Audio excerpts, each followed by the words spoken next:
if you're a good organization with good people and a great culture, and you have a skilled sales force, oftentimes you can overcome a little bit of product deficiency. He managed $235 billion in assets. He led teams of over 1,200 people, and he reached the C-suite of 3 Fortune 500 companies. But his real breakthrough came when he stopped trying to be perfect and started being real. Welcome back to The Root of All Success. I am the real Jason Duncan, speaking of being real. And this is episode 326. And my guest today is Scott Ramey, authentic sales expert, former Fortune 500 C-suite executive, and founder of the Ramey Group. He spent over 30 years in corporate America, holding executive vice president roles at Transamerica, Nationwide, and Corebridge Financial. But the billions in sales and massive teams that he led tell only part of the story. He built the Ramey method and the resonance edge, which we're going to talk about, these frameworks that challenge everything we think we know about sales by putting authenticity, vulnerability, and genuine human connection at the center. From becoming the first Division I athlete in a small Indiana high school to battling anxiety while leading at the highest levels, Scott's journey is more than just climbing the ladder. It's about changing the game entirely. Scott, welcome to the show. Thanks, Jason. Such a pleasure to be here with you. Appreciate you having me. Well, it's an honor to have you too. And I know that the listeners don't care, but it is kind of funny for you and me. We've attempted to record this episode about 1,400 times today because we're proud to use Riverside as our recording platform. But today they've had a Wednesday. Let's just call it that. They've had a Wednesday. But let's just get into it, Scott. You climbed the C-suite ladder, managing hundreds of billions in assets, but your entire methodology is built on vulnerability and authenticity, which are 2 words that are not exactly synonymous with corporate boardrooms. So when did you realize that being real wasn't a weakness, but was your greatest competitive advantage? Yeah, no, I love this question, and it's I would say it's still an evolution. It's a work in progress. I had my first panic attack when I was 19. And so most of my career, particularly early in my career, I felt like I was anxious, certainly, but it probably wasn't until last year, honestly, Jason, that I figured out that it really, the energy that I was feeling wasn't necessarily me. It was the rooms I found myself in. And so I knew perhaps intuitively that was happening, but like finally through some deep work and self-discovery and therapy and all these really wonderful things that I've been through, I figured out that it wasn't anxiety necessarily, that I'm an empath. So my empathy has been my greatest strength. Probably learned it from my grandmother and my mother. They were really empathetic people. You mentioned small town Indiana. But I used it to my advantage because I felt like that would differentiate me from virtually everyone else that I was seeing leading and running organizations. And I wanted to create an environment that was safe and secure. We talk a lot today about psychological safety. I was trying to do that a long time ago. And so I just really leaned into understanding who my team was. The journey especially for me continues. I still haven't quite figured it out. I still wear a mask a lot, and I do my darndest not to wear it because it just isn't necessarily who I want to be. But exiting corporate has led me down a really beautiful path, and I'm super grateful for my corporate experience, but I'm even more grateful for the work that I've done since I left corporate. So you were the first D1 athlete from your small Indiana high school. Side question, what sport was it? I don't think I know basketball. the sport. Basketball. I played all sports growing up. It was that sport was basketball that got me to Niagara University, the Purple Eagles. Go Purple Eagles. So what did breaking that barrier of being that first D1 athlete from your whole high school history, what did breaking that barrier teach you about defying limits? And how did that mindset show up when you entered the business world? So the athletic mindset I had was always one about continuous improvement, which served me really well. I mean, being an athlete, our girls are both athletes or former athletes now. They're both graduated from college and in the real world. But I always focused on getting better, continuous improvement. I knew how to put the work in. Again, when you grow up in small town Indiana, literally a town of 15,000 people, you watch your family buy 2 homes on a handshake. Everybody knows everybody. Everybody knows your business. What I would tell you this is that what I learned was work ethic, decency, trust, team first mindset. What I underestimated And I think it ultimately led to this external pressure that I kept putting on myself, and internal pressure I put on myself. I didn't understand the burden I was carrying being the one that broke through the barrier. And it wasn't until, again, within the literally last 12 to 18 months when I started to go really deep on the work, was that having that sort of pressure, like you weren't just, I wasn't performing and for just myself, the whole team or the whole town was behind me, everybody. And candidly, I think it probably caved me in, which is why it led to my first panic attack. My panic attack came when I decided I couldn't play ball any longer. I had 5 foot breaks, fifth metatarsal, kept breaking. And I think I probably felt like I disappointed a lot of people. And then that just continued this whole thing. Like, I got to be the guy who's always performing, who's fixing things, who's breaking through, who's always outperforming the next person. And so I carried that pressure with me all the time. I think it made me super successful in my corporate career, but it also had a cost associated with it. And I missed all the signs and signals along the way. And it catches up with you. I mean, I think that's what I share with the audience, and many of the audience members listening probably have maybe some similar experiences, that if you continue to ignore the signals that you're receiving, you put undue stress and pressure on yourself time after again, it catches up with you. And it did. It caught up to me in a big way. Now, you studied history, not business. And by the way, I'm a former American history teacher, school teacher, so I go history buffs. But how did that unconventional academic background shape the way you think about leadership and influence? Well, when I left Niagara University, I transferred to John Carroll because I knew my basketball career was over and I wanted to go to law school. And I wanted to end up in an accredited school that really gave me a leg up. I was taught by the Jesuits, and learning history and liberal arts, not getting a liberal arts education from the Jesuits, was pretty spectacular because it really forced me to lean in, to understand, and discover. So the way I would maybe frame this up for everyone is that having that desire to go deep and research and understand, I had this drive that, now that it was no longer a sports-driven drive or basketball-driven drive around perfection on the court, it was like, how do I learn more? How do I go deeper? How do I understand?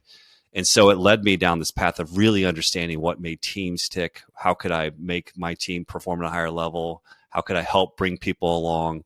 How could I take this perceived weakness of anxiety and panic and turn it into my superpower?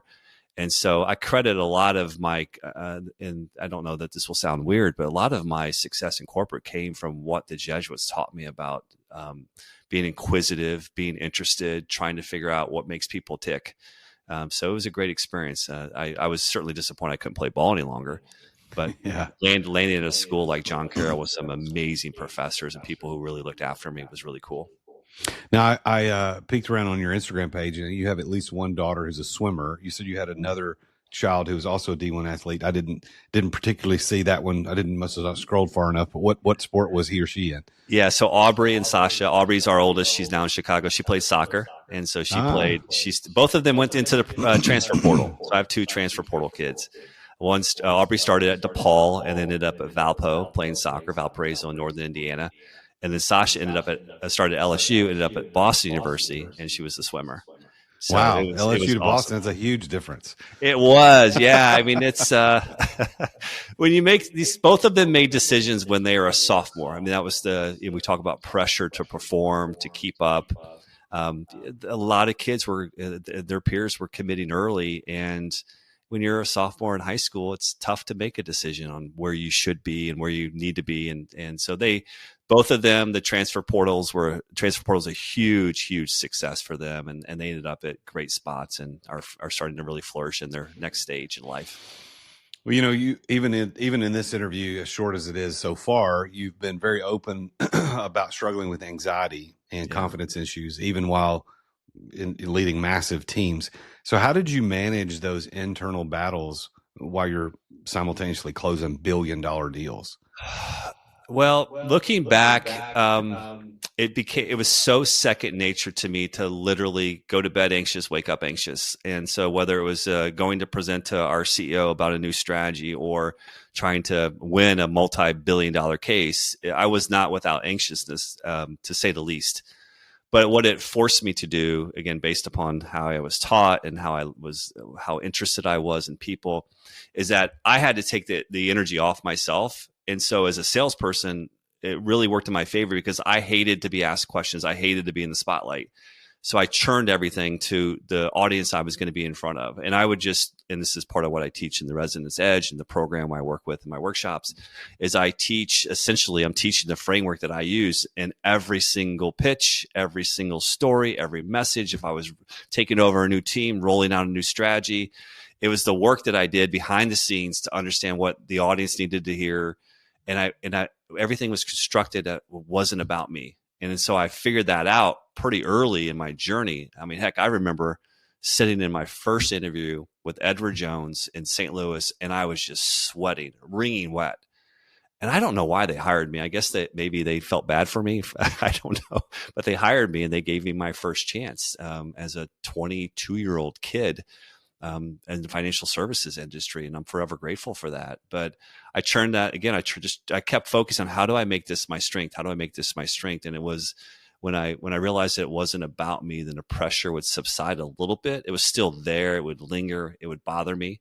But I used to think of it as a struggle, like again, a deficiency, like almost a curse. But now I have this context that it really was a blessing in disguise because I've focused a lot of my energy on my team members and not on me. And that turned out to be a really good thing.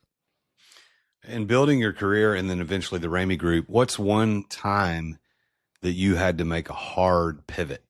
And then what did that teach you? A hard pivot. Well, I remember very, very specifically, we were at one of the organizations I worked for. We had 68 offices across the country, and I was responsible for closing one office. Had been kind of a staple in our business, in our enterprise. And so a lot of people were impacted by that closure. As you imagine, when you're in that type of environment and there's multiple offices being closed, that the message is going to be crafted by a lot of people in the legal department, HR, business has some input, but usually it's the guidance is given and the directive is given from the entities that want to protect the well-being of the company. And I'll never forget that moment that I was a good soldier, a good company man, and I followed the script, the messaging for the first meeting, and it went so poorly. You could see and I'll never forget the feeling, the emptiness and the sadness on people's faces because what they needed to hear in that moment wasn't what I was saying. And so I had multiple meetings at this location. And after the first meeting, I said, you know what? I'm going to do it my way. I'm going to be who I am. I'm going to share a level of empathy that these folks needed to hear in that moment. I want to give them some hope and promise that it's not going to be the end of the world for them and that their families are going to be in a really good spot because there were good solutions for them that we were offering up as an organization.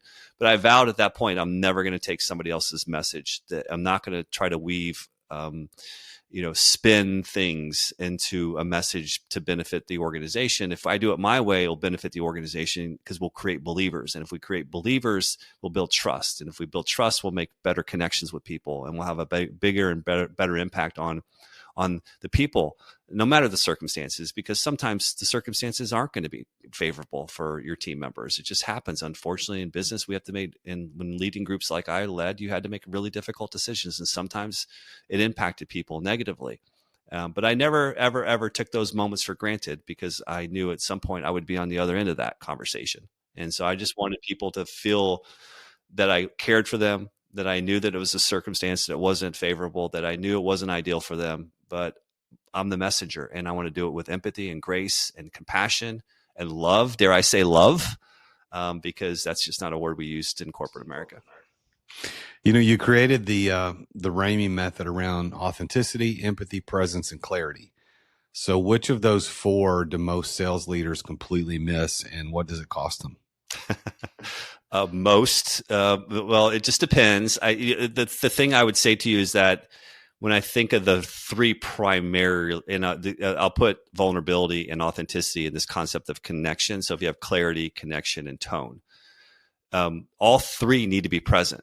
And vulnerability and authenticity in that connection category need to be present. You can't, if you're clear, but have misread the tone of the room and don't create connection, then you're just simply talking at people. If you have great you have great command of the room and the energy, and you're trying to shift the room, but no clarity, then you're creating belief, but no direction is being taken, and so on and so forth. So all three need to be there. What I see most with my clients is they've missed the boat on clarity first and foremost, which then impacts their ability to connect and the tone. So if I help them get clear on their messaging, so regardless of circumstance, let's just take one, for example, a new rollout of a strategy, for example. If they don't understand the skepticism associated with that, and then they're crafting the message uniquely based upon what the company line needs to be, then they're going to miss the boat completely. So we tend to start with clarity, because what I've found in my career and in my research that I've done is that if we start with a really clear message, then we remove the obstacles that people often have, which is they tend to want to say too much. So we start with clarity, then it frees them up based upon what they've crafted for the messaging to be themselves, to really dial in the tone and the energy, and to work on creating connection. And so I think clarity is the most important to start with. Now, you also have something called the resonance edge. So what resonance is really important to you, and you've talked about that pre-show. What does that mean, and why is it important? So it's so important to me. In fact, I've created what I call RQ, because we have IQ to measure intelligence, but EQ to measure emotion and how we interact with folks. But we don't have a measurement to determine how we make people feel. I mentioned, we've talked a little bit about my anxiety. As an empath, you feel energy. My gift was I could walk into a room. I could take over a new organization. I was the fix-it guy.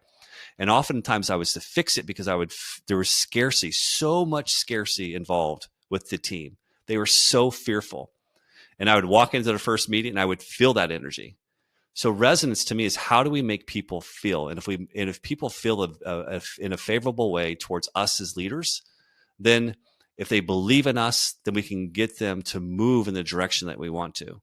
And so I've, again, taken this weakness or perceived weakness that I had for years and said, this is about, and by the way, it's trainable. It's trainable. And all the research points to the fact that, for instance, if our tone is off, it will ripple in 2 milliseconds. So if we're in a mindset of scarcity as a leader, our team will feel that well before we say a word. And so that's why it's so important to me. And honestly, Jason, seeing time and time again of really, really great, really, really capable people, strong leaders, have amazing strategies, but they don't go anywhere because they can't create belief in the organization. I mean, I could go on and on about the examples and share example after example with you. And that's perplexing, because at the end of the day, our responsibility is to get results, and we can best do that by creating belief and energy and emotion that people want to be a part of. You've said that trust is a revenue driver. Can you give a real example of a company that lost millions because they prioritized being polished over being authentic? Well, I dare I say, I'd be careful to say a specific company, but we will leave the names out to protect the guilty. I mean, there have been a lot of large financial institutions, and some I know very well, and some I've just watched from a distance, that have put a premium on selling products and services that aren't necessarily in the best interest of clients. And to me, I understand, and goes back to this. I was living in New York, working in two-world trade for a great company called Oppenheimer Funds, and during the tech boom. And we started to see a fundamental shift in the importance of driving earnings growth and shareholder value in organizations.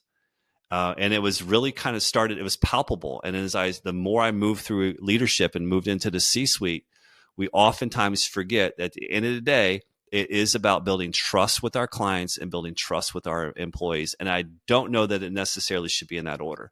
The trust should begin with our team members and our clients, with our team members first, because if our team trusts us, they're going to create a better energy and better tone for the clients, and we're going to improve trust.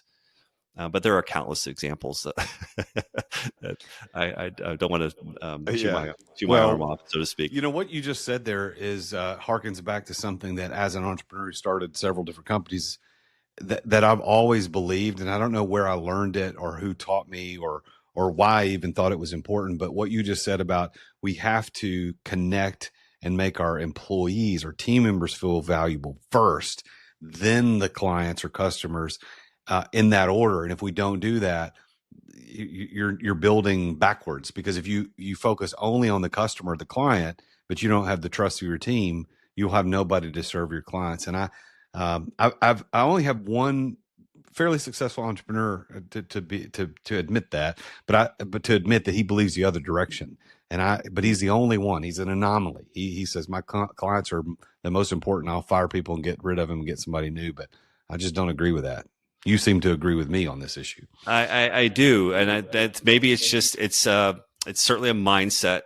It's a perspective, but it's also I've witnessed firsthand. That when we, as leaders and organizations, focus only on the outcome and drive shareholder value or our returns or our margins or whatever it might be, then I've seen cultures deteriorate significantly, not a little bit, a lot, because people are very aware and very astute, and they understand that if your unwillingness to invest, so a sales leader, for example, you're a sales leader, a large organization, you're focused on margins, focused on earnings growth, focused on driving shareholder value, but yet you're relatively uncompetitive. And as a sales leader, you're wearing that stress and energy every single day. And you go into a quarterly business review or monthly business review, and you're being asked, why aren't we driving better performance? And you lay out all the reasons why, and lack of digital experience, products, services, whatever it might be. That is a really, really huge burden to carry, number one, but it's also an energy and tone that ripples. It ripples through the entire sales organization, relationship management, operations, service. Everybody's feeling it. Everybody knows it. But if you're only concerned about shareholder value, you've created a culture that becomes very apathetic, and it just becomes, it's toxic. It just is. And again, I've experienced it multiple times. Well, I'm going to ask you in just a minute after we get through talking about our sponsor for today's episode about lies. So we're going to talk about lying in a minute, so stay tuned. We're going to get back to Scott in just a second. But first, if you want to learn the 7 things that you have to fix before you even think about selling your business, I want you to go register right now for my live training at whattofixbeforeyouexit.com. That's whattofixbeforeyouexit.com. It's free, it's live, and it will absolutely change how you think about your company. So go register now at whattofixbeforeyouexit.com. Now, let's thank our sponsor today for sponsoring this episode. So I want to talk about taking control of your business cash flow with Bank on Yourself. Now, I want to ask you, are you ready to create your own private source of funding and transform the way you build your wealth? Well, you can do that with Bank on Yourself. Imagine a proven strategy designed for entrepreneurs that lets you access capital when you need it, without banks, without gatekeepers or tedious applications. This approach lets your money grow every year, gives you liquidity for investments or expansion, and protects your savings from market shocks. You can set your own terms for borrowing and repayment. You can maximize what you keep, and you can keep your business moving forward with confidence. I know for a fact, as a personal Bank on Yourself personally, I'm using this methodology myself. I know that savvy entrepreneurs all around the country are unlocking freedom with this method. And if you want to learn how you can bank on your own success by banking on yourself, go to therealjasonduncan.com/bank on yourself. That's therealjasonduncan.com/bank on yourself. And you can book a confidential session with a specialist on the team that I use. I use these people to do this for me, and how this strategy can help fit your financial goals. That's therealjasonduncan.com/bank on yourself, where you can take charge of your financial future today. Now back to the show. Scott, in 3 decades at companies like Transamerica and Nationwide, what's the biggest lie that companies tell themselves about what actually drives sales? Oh gosh, that's such a good question. The biggest lie, I think it's product. Probably it's product. Product is important. Don't get me wrong. It is, but I also think that it's super commoditized, and it comes and goes and ebbs and flows. And if you're a good organization with good people and a great culture, um, and you have a skilled sales force, oftentimes you can overcome a little bit of product efficiency. And it's important, but it's not the only answer. I'm thinking of a client I work with. It's a really wonderful company, Fortune 300 company, and they have relatively competitive product, not the best, but boy, do they have just a beautiful culture with amazing people, and you can feel the energy and the tone and the command of the folks that are there. And so, and frankly, they should be selling more, and they're selling more because in many instances is ultimately why I was brought in. The belief's just not there in what they have. And so I think product is important, but it's not the only thing. Now, you left the security of the C-suite in corporate America to start the Ramey Group. So what was the moment you knew it was time to walk away from corporate America? You know what? It was 2.5 years ago. I remember it distinctly, and it was the first time that anybody other than my wife Michelle, which it happened to be our daughter Aubrey, when I told her about my struggle with lifelong anxiety, and the conversation was one of those moments that I needed to show up differently for her. She was struggling. She was up in Chicago, and she was struggling. She had been benched and wasn't having a great experience. And she called me in that moment. And my tendency up to that point had always been to try to fix it, give her some as good advice as I possibly could. But I knew that day that there's just something different about what she was experiencing, what I was experiencing in her voice. First of all, she'd called me 5 times. And normally when she calls, or any one of my daughter's calls, I try to pick up, but I just couldn't pick up in that moment. So I knew something was a little off. And then when I picked up the phone and we finally got on together live, I knew that this is probably not an ordinary moment.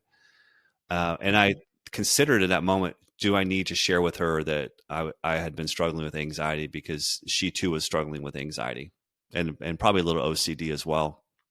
So I kind of took a deep breath, like, okay, what is she going to think of me? Am I going to be viewed the same way if I share this with her? Is she going to think I'm lesser than?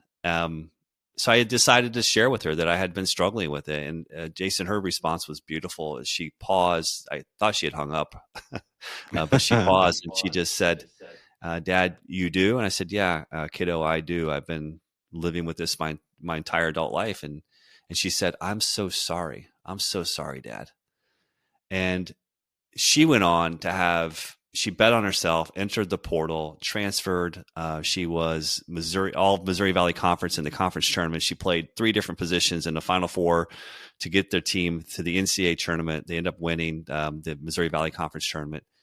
And she played every single minute of the year. And she played last month on a stress fracture. And I just saw what she was willing to bet on herself. And I was just thought to myself, I've been thinking about doing this for a long, long time. I've been pulled to serve people in a different way, to start my own business. I've been thinking about it for almost a decade. And I'm like, she has this courage and I don't. And so that's when I knew that it was time, and opportunity presented itself. And here we are. So this is the root of all success. So I want to ask you, what has been your one key to success throughout your career?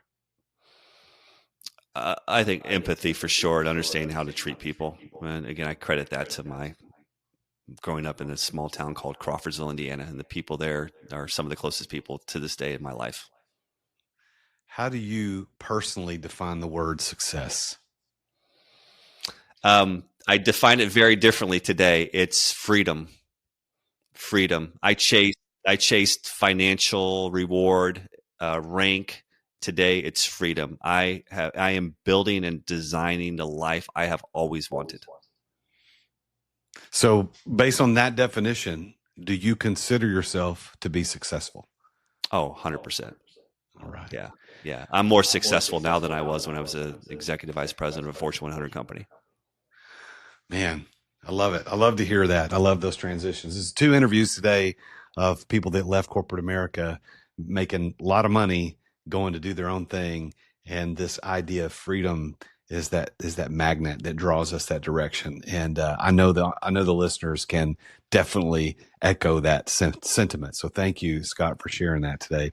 Yeah. We got a few questions left today. These are our 3 rapid fire questions to finish out the show. Are you ready? I'm ready.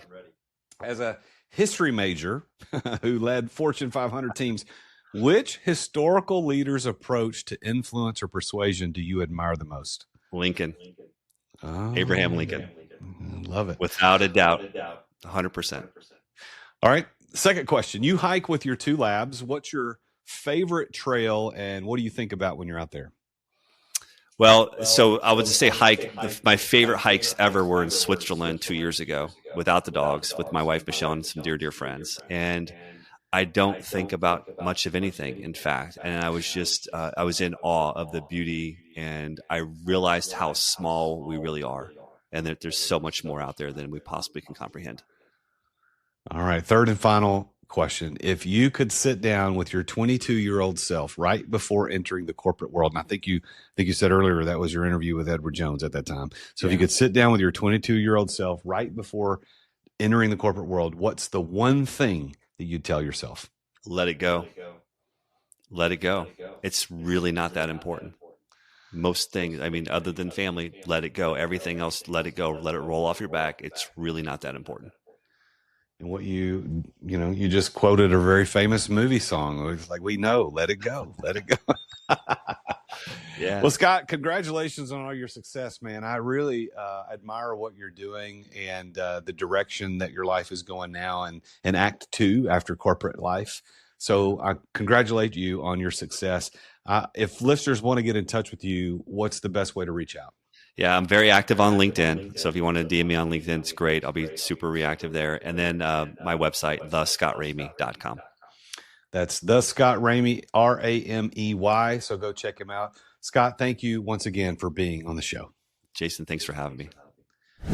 All right, you know what time it is. It's time for another edition of JD's Public Service Rants. This is where I call out the little things that shouldn't have to be said, but clearly they do. So if you're guilty of this one, well, consider yourself officially put on notice.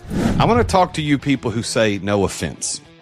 If your sentence starts with no offense, but listen, just stop talking, because whatever comes next is always offensive. You're not fooling anybody. Saying no offense doesn't cancel out the rude thing that you're about to say. It's not a get out of jail free card. It's a red flag with a warning label. And in case you're offended by that, I don't care. Well, that's it for today's JD's Public Service Rant. If you've got an idea for one of these, send it over my way. And remember, don't be that guy. I want to thank Scott Ramey for being my guest on the show today. It was a pleasure talking to him about his transition out of corporate life into starting his own thing and dealing with this idea that he was an empath and empathy, but it also led to these anxiety issues and how he came to grips with that and what it's been able to allow him to do now. So I'm grateful to be able to talk to people like Scott on the show. And thank you for listening to the show. It is very important that we have listeners or we don't really have a show. So thank you for being here, for listening, for tuning in. Make sure you tune in again next time when I talk with yet another very successful person about his or her journey to success. Until then, as always, I am the real Jason Duncan, and Jesus is King. Attention business owners. Attention business owners. Feeling burnout from running your business? Uncertain if you're nearing burnout? Take our free 10-question business burnout test at businessburnouttest.com to discover where you stand. With just 10 quick questions, you'll learn how to immediately begin making changes to regain freedom and success. Cut your daily operations time in half. Improve your quality of life and prepare your business for your future exit without losing revenue or profit. Visit businessburnouttest.com now and take the test. Thank you for listening to another edition of The Root of All Success with the real Jason Duncan. If you've enjoyed this week's episode, visit therootofallsuccess.com to access the show notes and other helpful resources. Follow Jason on social media at The Real Jason Duncan. See you again next time here on The Root of All Success.